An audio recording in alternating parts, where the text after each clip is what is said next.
Abrí la libreta que él guardaba debajo de su almohada.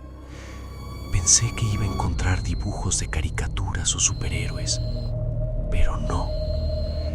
Eran figuras humanas, altas, todas de color negro, sin ojos, y todas tenían los brazos estirados hacia una figura pequeñita en el centro que tenía su nombre. Y lo último que me dijo antes de morir, con esa voz que ya no parecía la suya, fue: "Ya me encontraron". ¿Qué onda, familia? Bienvenidos a una noche más de insomnio. Gracias por estar aquí. Hoy vamos a hablar de algo que a mí personalmente me aterra: los niños. O mejor dicho, esas cosas que toman la forma de un niño para acercarse a nosotros. Yo soy Carlos Preciado, y si eres nuevo por aquí, prepárate, porque no nos guardamos nada. Hoy les voy a compartir una experiencia muy dolorosa que viví con un familiar pequeño en sus últimos días. Algo que cambió mi forma de ver la muerte. Y también leeremos correos de ustedes que confirman que la inocencia a veces atrae a la oscuridad. Pero antes de empezar, quiero que respiren profundo. Recuerden que su paz mental vale más que cualquier miedo. Estamos aquí para conocer, no para sugestionar. ¿Listos? Va. Esto pasó hace unos años.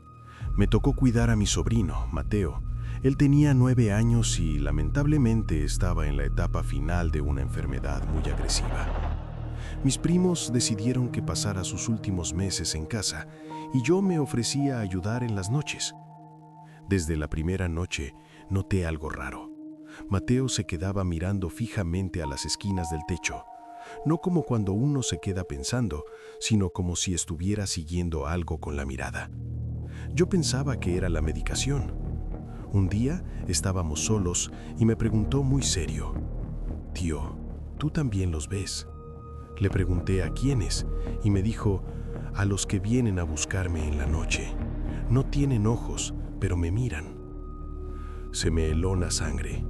Traté de decirle que era un sueño, pero él me interrumpió: "No, tío, no duermo cuando vienen. Se acercan y me dicen que ya falta poco". Esta historia me cuesta contarla. Mateo era mi sobrino, un niño de 9 años lleno de luz, pero le tocó una batalla que ningún niño debería pelear: un cáncer terminal muy agresivo. Sus papás, mis primos, decidieron que pasara sus últimos tiempos en casa, en un departamento en la Colonia del Valle, aquí en México. Yo, como enfermero y familiar, me ofrecí a cuidarlo en las noches. Desde la primera guardia noté algo. Mateo tenía una madurez que no era normal, una mirada profunda como de anciano. Se quedaba viendo puntos fijos en la habitación. No era la mirada perdida de la medicina. Él estaba viendo a alguien. Seguía con los ojos algo que se movía de un lado a otro del cuarto. Un día estábamos solos y me soltó la bomba. Me dijo: "Tío, ¿tú también los ves?". Yo sentí un frío en la espalda y le dije: "¿A quiénes, mi amor?". Y él, con una calma que daba miedo, me contestó: "A los que vienen a buscarme en la noche. No tienen ojos, tío, pero me miran todo el tiempo". Le dije que seguro eran sueños, pesadillas por la fiebre, y él me frenó en seco: "No, no duermo. Se acercan a mi cama y me dicen que ya falta poco.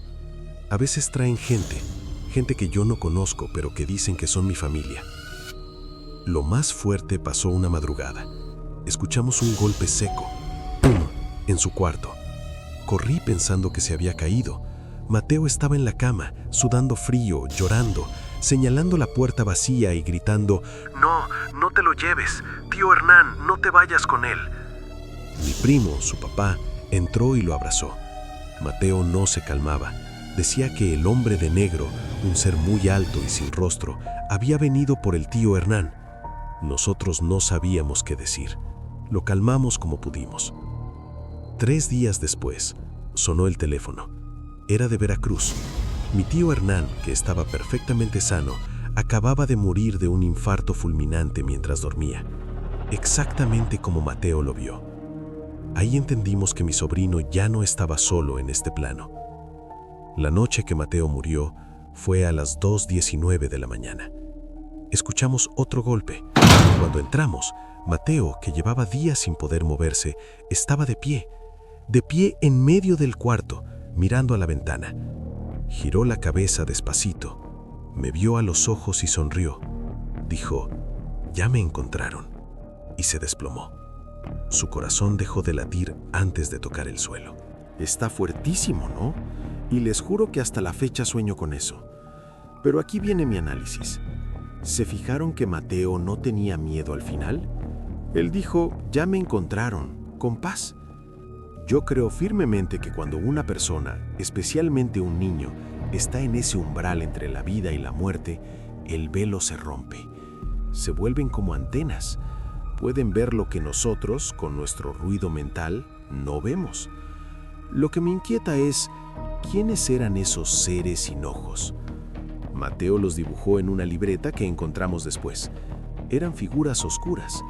Algunos dicen que son ángeles de la muerte, otros dicen que son recolectores. Yo quiero pensar que vienen a ayudar a cruzar, pero la forma, esa forma oscura sin ojos, me hace dudar. ¿Ustedes qué opinan? ¿Creen que los niños ven a los ángeles o ven cosas que aprovechan su debilidad? Es un tema muy denso. A veces pienso que la inocencia es una luz tan brillante en el mundo espiritual que atrae a todo tipo de polillas, algunas buenas y otras no tanto. Bueno, vamos a cambiar un poco de escenario, pero no de miedo. Me llegó este correo de Karen, nombre cambiado, desde la Ciudad de México. Esta historia me pegó mucho porque habla de cómo la depresión y la tristeza nos hacen vulnerables. Escuchen. Karen cuenta que se mudó a un cuarto muy barato, de esos que improvisan en los garajes de las casas viejas. Era húmedo, oscuro, con una sola ventanita. Ella estaba pasando por una depresión fuerte. Y aquí empieza lo raro. Karen empezó a dormir demasiado, pero no dormir de descanso, sino como si la desconectaran. Dormía 14, 16 horas seguidas.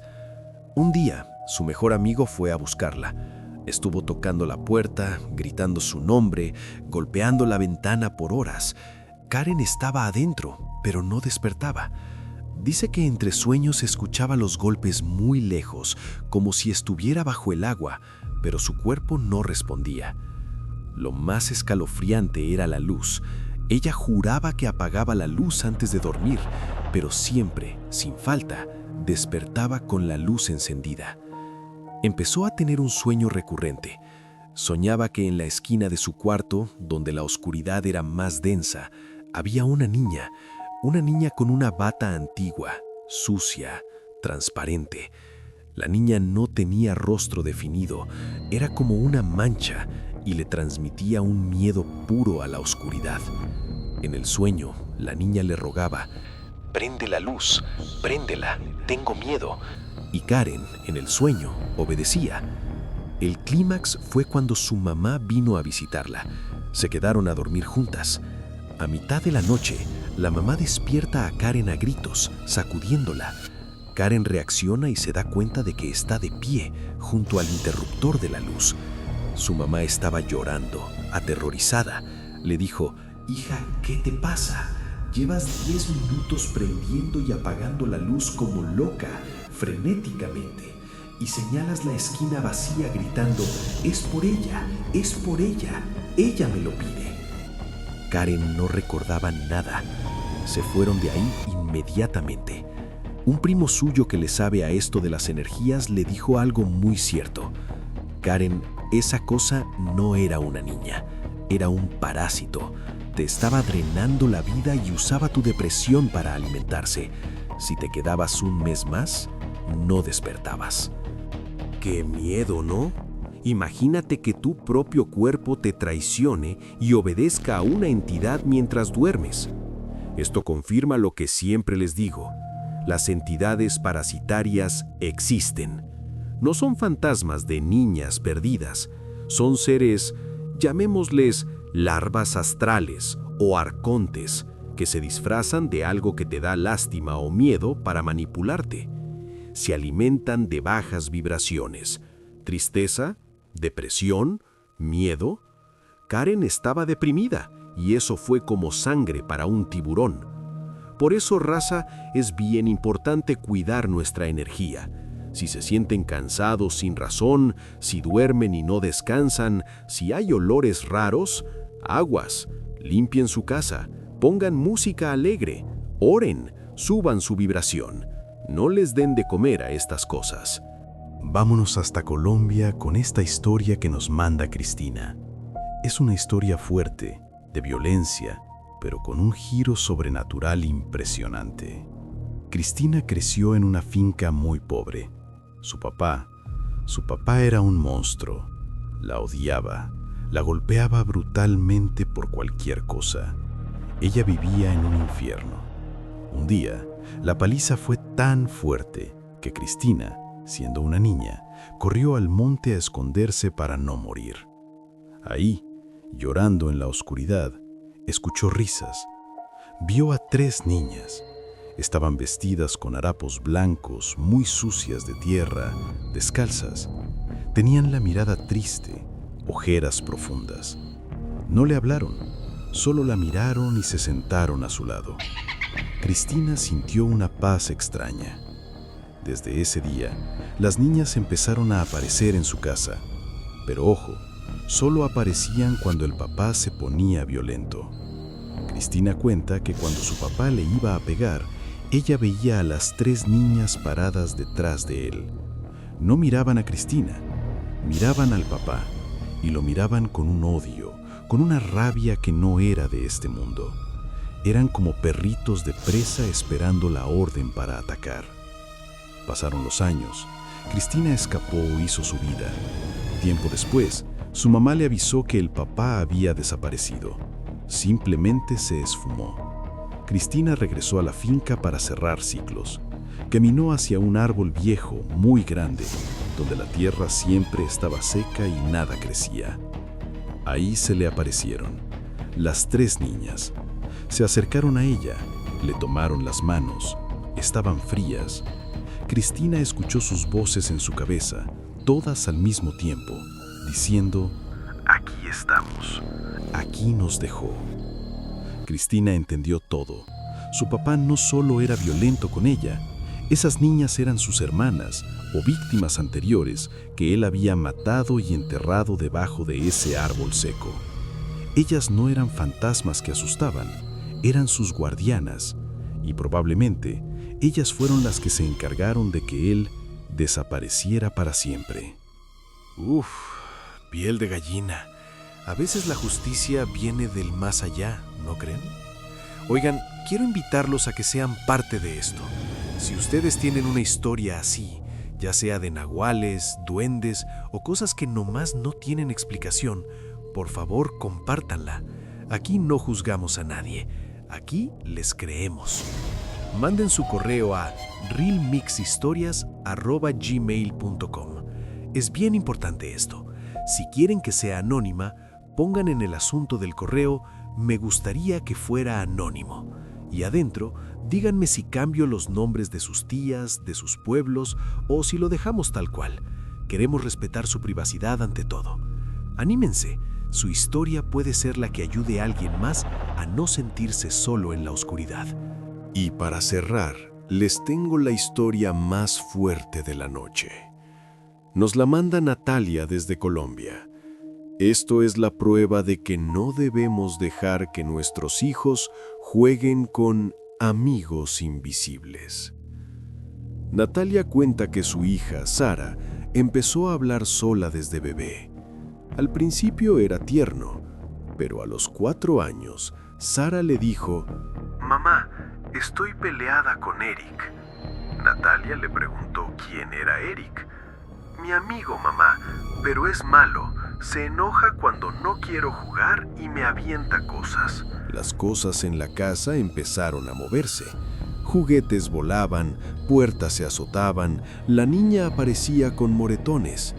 Sara le decía a su mamá: «Eric dice que si no voy con él, me va a lastimar».